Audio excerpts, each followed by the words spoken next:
A double amputee ex-Commando and friend of Prince Harry has branded U.S. President Joe Biden a head over his handling of the withdrawal from Afghanistan as the Taliban rampage through the country. Mr. Biden has said the crumbling Afghan forces armed and trained by the US and UK have got to want to fight in the country's civil war that has seen extremists take a quarter of provincial capitals and two-thirds of the country in weeks. British soldier Ben McBean, 33, lost an arm and a leg to a landmine blast in Helmand Province, Afghanistan in 2008, aged just 20, getting to know the Duke of Sussex at various charity events. Today he has laid into Mr. Biden, who insists he has no regrets about pulling U.S. forces out of Afghanistan before questioning the mettle of the Afghan government's troops. Mr. McBean said, "I saw Biden's comments and I just thought, head. You can't say fend for yourselves, when you know damned thing well they can't. That's why we were there. It's harsh to make out now that they have the resources to beat the Taliban when obviously they never have. Has had enough. He doesn't care. And it's just going to be chaos there until it reaches our shores again," he told The Sun. Military chiefs have also questioned what has taken place in Afghanistan. Former Army Commander General Sir Richard Barons warned that the UK and its allies were making a strategic mistake in withdrawing from Afghanistan, which could once again become a base for international terror groups. He said, "We will run the risk of terrorist entities establishing in Afghanistan to bring harm in Europe and elsewhere. So I think this is a very poor strategic outcome." General Sir Richard Dannatt, former UK Army chief, said of Mr. Biden's words, "It is an indication they have gone and they don't care."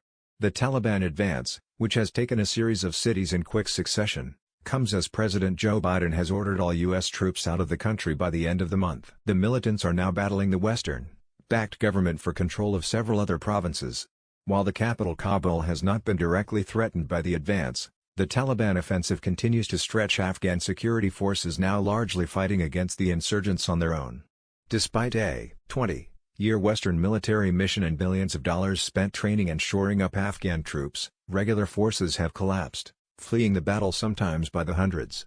The fighting has fallen largely to small groups of elite troops and the Afghan Air Force. The success of the Taliban blitz has added urgency to the need to restart long-stalled talks in Qatar that could end the fighting and move Afghanistan towards an inclusive interim administration.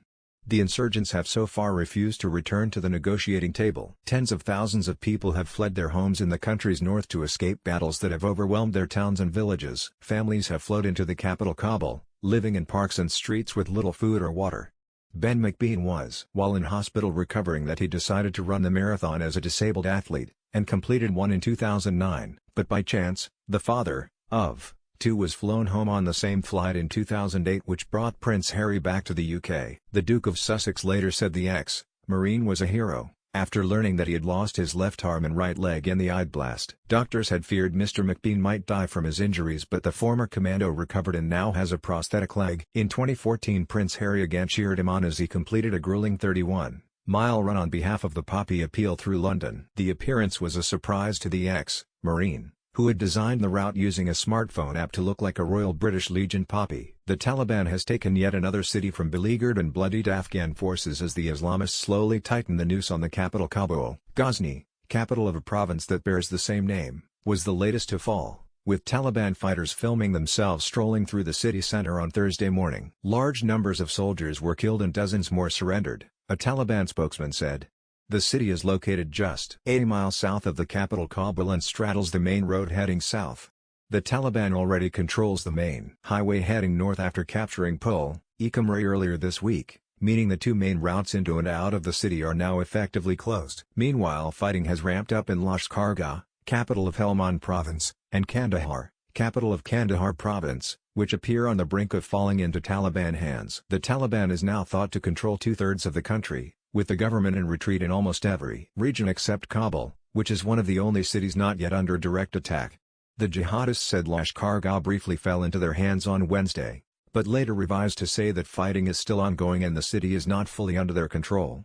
A huge Ide exploded near the main police headquarters yesterday, sending a plume of smoke into the sky and partially destroying the outer walls, allowing Taliban fighters to stream inside. However, it is thought that some of the government troops holed up there managed to escape the slaughter and made it to the governor's office, where they have resumed their fight.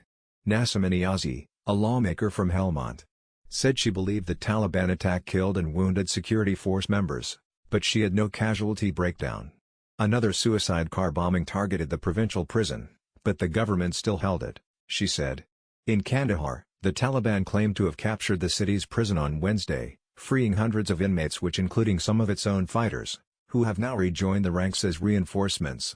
The loss of the jail is an ominous sign for government forces defending the city, which has been besieged for weeks by an assault that shows no sign of letting up. Afghan security forces and the government have not responded to repeated requests for comment over the days of fighting.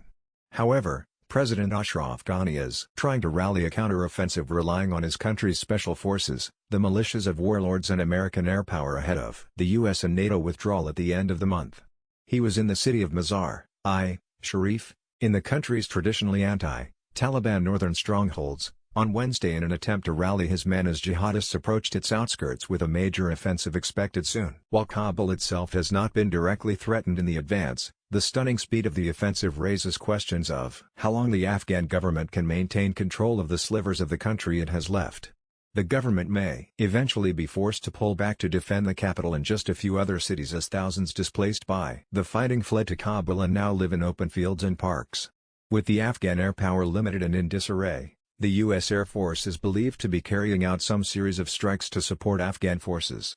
Aviation tracking data suggested U.S. Air Force B-52 bombers, F-15 fighter jets, drones and other aircraft were involved in the fighting overnight across the country, according to Australia-based security firm the Cavill Group. It's unclear what casualties the U.S. bombing campaign has caused.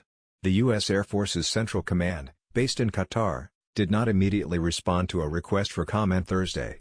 The success of the Taliban offensive also calls into question whether they would ever rejoin long-stalled peace talks in Qatar aimed at moving Afghanistan toward an inclusive interim administration, as the West hoped.